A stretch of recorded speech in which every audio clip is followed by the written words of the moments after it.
Hello दोस्तों, स्वागत है आपका मेरे YouTube चैनल परीक्षा प्लान में। तो कैसे हैं आप लोग? आई होप अच्छे होंगे। और जैसा कि आप लोगों को पता है कि EVS के प्रीवियस ईयर के क्वेश्चंस को मैं सॉल्व करवा रही हूं। तो ये जो पेपर है ये सितंबर 2016 वाला पेपर है। तो इसमें जो भी EVS के क्वेश्चन हैं उनको मैं सॉल्व करवाऊँगी। इसके पहले जो पेपर हो चुके हैं सितंबर 2016 से पहले, उन पेपरों को मैं सॉल्व करवा चुकी हूँ। आप लोग वो वीडियो देख सकते हैं। और इसके बाद वाले भी जो पेपर हैं उनको भी मैं सॉल्व करवाऊंगी। तो चलिए वीडियो को शुरू करते हैं। यदि वीडियो देखने के बाद आपको अच्छा लगे तो वीडियो को लाइक और शेयर कीजिएगा। और यदि आप चैनल पर नए हैं तो चैनल को सब्सक्राइब कर लीजिए। तो चलिए शुरू करते हैं। लिखा है, निम्नलिखित में से कौन से राज्य जम्मू और कश्मीर के पड़ोसी राज्य हैं? पहला विकल्प है हिमाचल प्रदेश, पंजाब। दूसरा है हिमाचल प्रदेश, उत्तर प्रदेश। तीसरा है उत्तराखंड और राजस्थान। और चौथा है हिमाचल प्रदेश और उत्तराखंड। तो जम्मू कश्मीर के पड़ोसी राज्य हैं हिमाचल प्रदेश और पंजाब। आप लोग मैप में देख सकते हैं। तो चलिए प्रश्न पर चलते हैं। तो पहला विकल्प इसमें सही है, हिमाचल प्रदेश और पंजाब।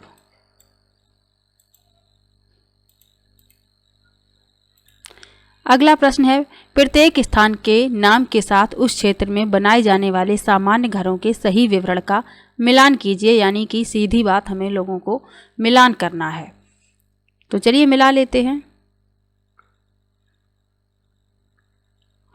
लिखा है मनाली। तो मनाली में कैसे घर बनाए जाते हैं? पत्थर या लकड़ी से बने ढालू छतों वाले घर। पहला मिलाएंगे दूसरे से, ए मिलाएंगे दूसरे से। राजस्थान में कैसे घर बनाए जाते हैं? मिट्टी के घर जिनकी छतें कटीली झाड़ियों से बनाई जाती हैं, इसे चौथे से मिलाएंगे। असम में बनाए जाते हैं बांस के खंभों पर ऊंचे उठे हुए घर। और लद्दाख में बनाए जाते हैं पत्थर के बने घर जिनके फर्श और छतें लकड़ी की बनी होती हैं। तो इस क्रम में ए का दूसरा, बी का चौथा, सी का पहला, डी का पांचवा, दूसरा विकल्प इसमें सही है।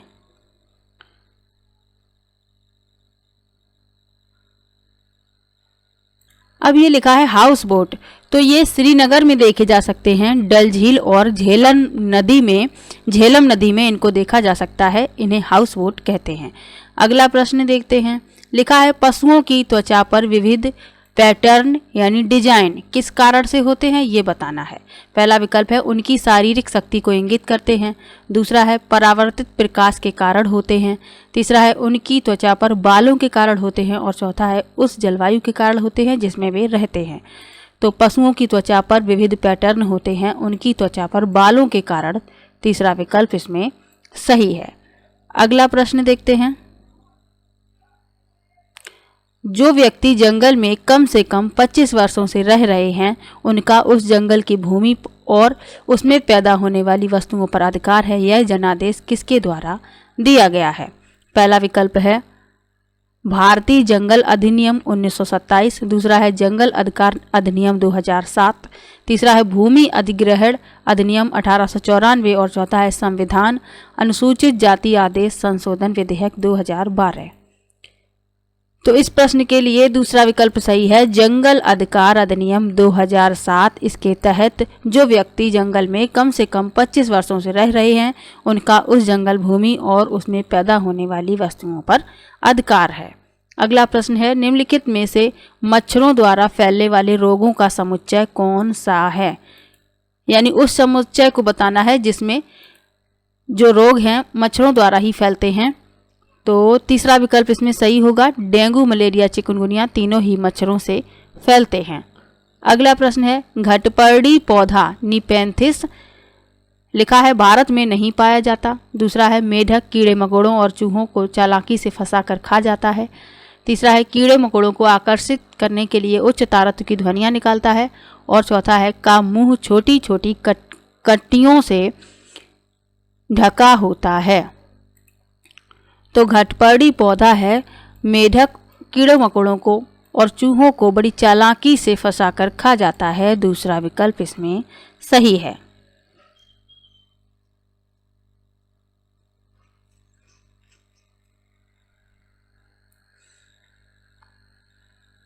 अगला प्रश्न है, नीचे दिए गए खाद्य पदार्थों के किस समुच्चय में लौह तत्व प्रचुर मात्रा में होता है?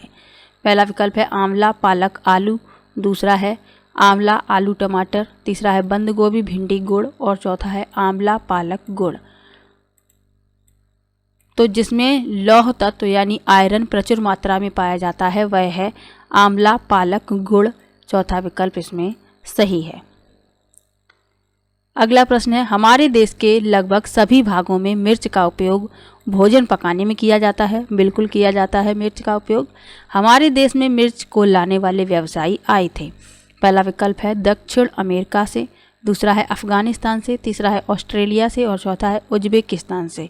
तो मिर्च को लाने वाले व्यापारी दक्षिण अमेरिका से आए थे। पहला विकल्प इसमें सही है।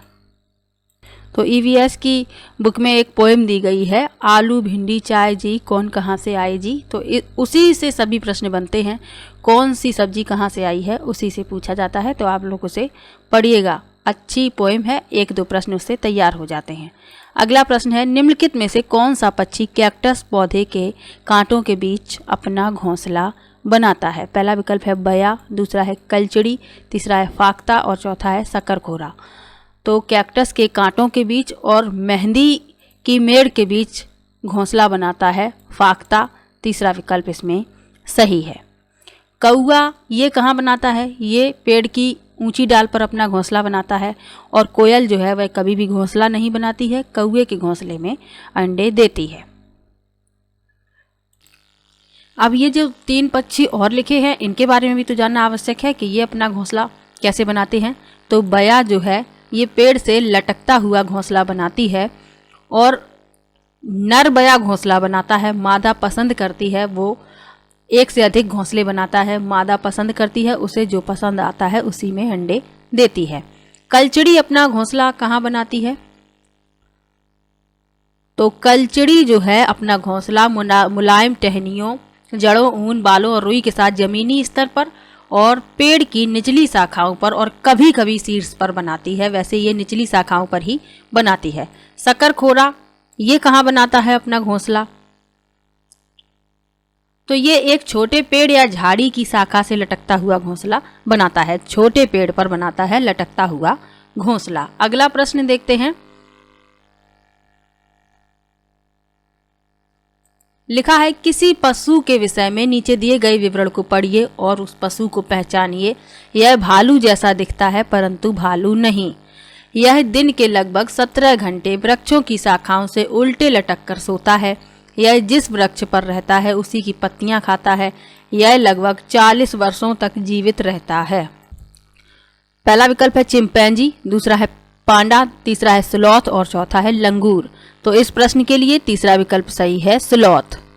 तो स्लॉथ की कुछ विशेषताएं होती हैं जिन्हें आपको याद रखना है कि स्लॉथ प्रतिदिन लगभग 17 घंटे सोता है और जिस पेड़ पर ये लटका रहता है उसी की पत्तियां खाता है। जब उस पेड़ की पत्तियां समाप्त हो जाती हैं तो ये दूसरे पेड़ पर चला जाता है। इसका जीवन काल लगभग 40 वर्षों का होता है और इस जीवन काल में ये 8 पेड़ों पर ही घूम पाते हैं। सप्ताह में एक बार ये सोच के लिए नीचे उतरता है, तो ये भी याद आपको रखना है। अगला प्रश्न है, लिखा है, नीचे दिए गए जीवों के समूहों में से किनकी दृष्टि श्रेष्ठ होती है तथा वे मनुष्यों की तुलना में 4 गुनी अधिक दूरी की वस्तुओं को देख सकते हैं? पहला विकल्प है सांप, रेशम, कीट, छिपकली, दूसरा है चील, गरुड़, गिद्ध, तीसरा है मधुमक्खी, मच्छर, तितली और चौथा है बाघ, तेंदुआ, सांड। तो मनुष्यों की तुलना में 4 गुनी अधिक दूरी की वस्तुओं को देख सकते हैं। चील, बाज, गिद्ध या चील, गरुड़, गिद्ध। दूसरा विकल्प इसमें सही है। अगला प्रश्न देखते हैं। नीचे दिए गए खेती करने के विवरण को पढ़िए और इस ढंग की पहचान कीजिए। लिखा है, एक फसल को काटने के पश्चात खेत को कुछ वर्षों के लिए खाली छोड़ दिया जाता है। उसमें कुछ भी नहीं उगाया जाता। इस भूमि में बांस या अन्य खरपतवार जो कुछ भी उग जाता है उन्हें उखाड़ा नहीं जाता, काटकर जला दिया जाता है। यह राख भूमि को उर्वर बनाती है। जब यह भूमि खेती के लिए तैयार हो जाती है तब उसे हल्का सा खोदा जाता है। भूमि को जोता नहीं जाता, उस पर बीज छिड़क दिए जाते हैं। पहला विकल्प है झूम खेती, दूसरा है सीढ़ी नुमा खेती, तीसरा है सिंचाई खेती और चौथा है सहकारी खेती। अगला प्रश्न है नीचे दिए गए खेती करने के विवरण को पढ़िए और इस ढंग को पहचानिए। एक फसल को काटने के पश्चात खेत को कुछ वर्षों के लिए खाली छोड़ दिया जाता है। उसमें कुछ भी नहीं उगाया जाता। इस भूमि में बांस या अन्य खरपतवार जो कुछ भी उगाता है उन्हें उखाड़ा नहीं जाता, काटकर जला दिया जाता है। यह राख भूमि को उर्वर बनाती है। जब यह भूमि खेती के लिए तैयार हो जाती है तब उसे हल्का सा खोदा जाता है। भूमि को जोता नहीं जाता और उस पर बीज छिड़क दिए जाते हैं। पहला विकल्प है झूम खेती, दूसरा है सीढ़ी नुमा खेती, तीसरा है सिंचाई खेती और चौथा है सहकारी खेती।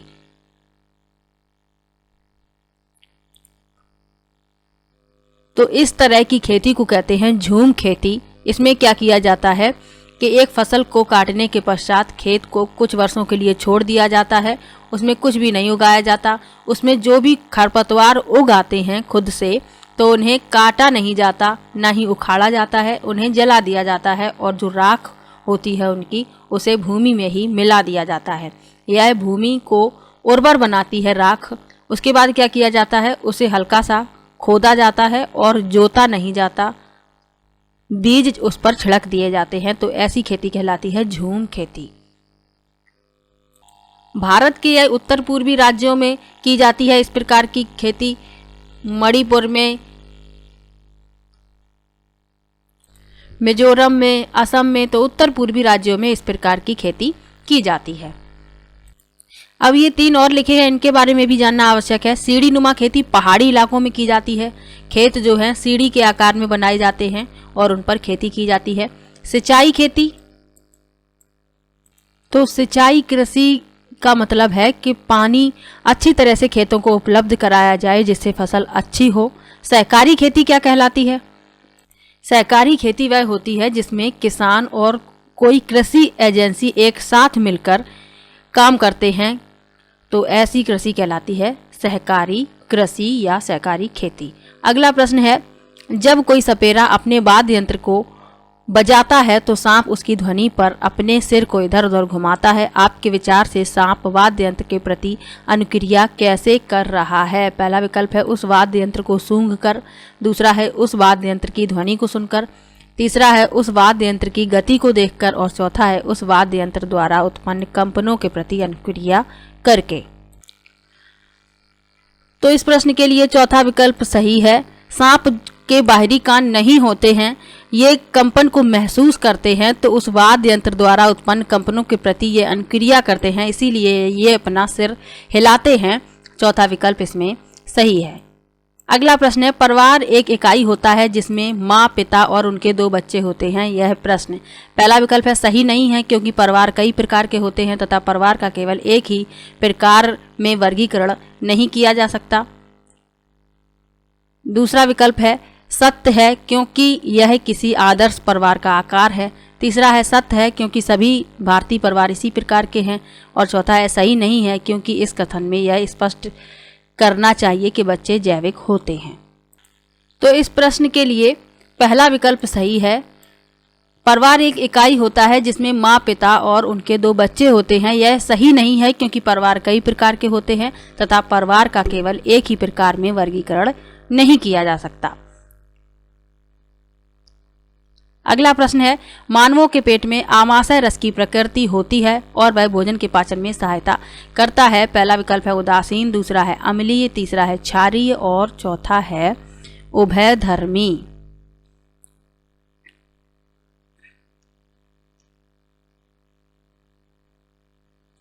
तो मानवों के पेट में आमाशय रस की प्रकृति अम्लीय होती है, दूसरा विकल्प इसमें। तो वीडियो कैसा लगा कमेंट बॉक्स में जरूर बताइएगा। वीडियो को लाइक कीजिए, शेयर कीजिए और चैनल को सब्सक्राइब कर लीजिए।